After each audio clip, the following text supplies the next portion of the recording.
ga van start, dames en heren. Afgelopen maand schreef ik met Joachim Kroes en nog 6 collega's van het Europees Parlement een brief aan de EMA. Het Europees agentschap dat verantwoordelijk is voor de toelating van geneesmiddelen op de Europese markt.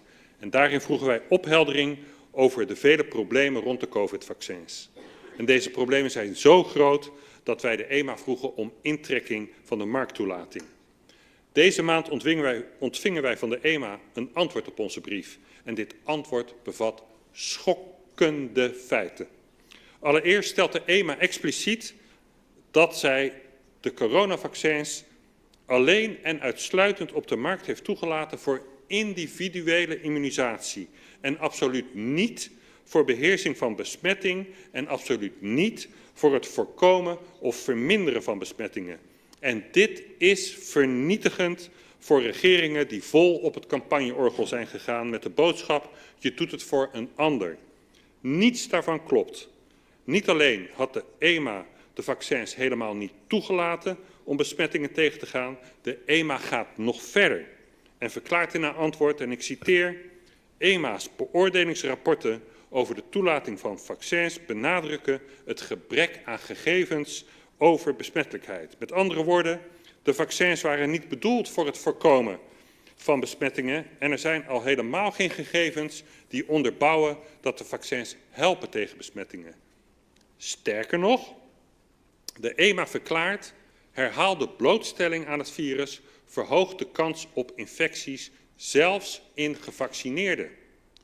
De massale overheidscampagnes om jezelf te laten vaccineren, om je ouders, je buren, de zwakkeren in de maatschappij te beschermen, waren niet alleen ongeautoriseerd, maar ook volkomen onzin en niet gebaseerd op feiten. Maar helaas wordt het nog erger. De EMA zegt: de vaccinaties zijn uitsluitend voor de bescherming van het gevaccineerde individu. En voordat het individu, de patiënt, gevaccineerd wordt, moet, en ik citeer opnieuw de EMA, alle veiligheidsinformatie zorgvuldig worden overwogen alvorens een vaccinatie toe te dienen of aan te bevelen. Je mocht dus alleen in aanmerking komen voor een vaccinatie nadat een arts had vastgesteld dat dit in jouw geval verstandig was. En omdat vrijwel niemand onder de 60 jaar de kans liep op serieuze complicaties door het coronavirus, zou er op een enkele uitzondering na niemand, maar dan ook niemand onder de 60 gevaccineerd behoren te zijn. Dus de sporthallen vol met vaccinprikkers waren compleet in strijd met het gebruik waarvoor de vaccins waren toegestaan door de EMA. En het wordt nog erger. Om de veiligheid van de vaccins te beoordelen was het voor de EMA essentieel dat bijwerkingen goed zouden worden geregistreerd. En de EMA zegt hierover: wij verwachten vele rapportages van bijwerkingen die optreden tijdens of kort na de vaccinatie. En dat betekent dat juist in de eerste periode vanaf vaccinatie de klachten moeten worden gemeld. De regering steunde een beleid waarin deze klachten de eerste 14 dagen na vaccinatie juist niet werden gemeld, omdat het vaccin 10 tot 14 dagen nodig zou hebben om effectief te worden.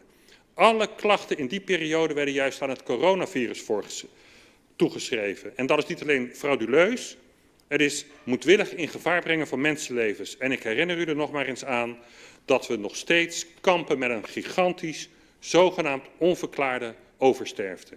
Kort samengevat, deze informatie van de EMA is vernietigend voor het gevoerde vaccinatiebeleid van Rutte en de Jonge. De regering wist dat de vaccins niet zouden beschermen tegen de verspreiding van het virus, maar deelde deze informatie niet met de burgers. Integendeel, het drong de vaccins aan onze burgers op met leugens, verdoezelde de bijwerkingen en bracht hiermee de gezondheid van iedereen die zo'n vaccin genomen heeft in gevaar. De vaccinatiecampagnes dienen zo snel mogelijk stopgezet te worden en het is gewoonweg niet veilig en ze voldoen niet aan de eisen die de EMA stelt. En de regering en alle politieke partijen die dit steunden behoren op hun leugens en bedrog afgerekend te worden. Dank u wel.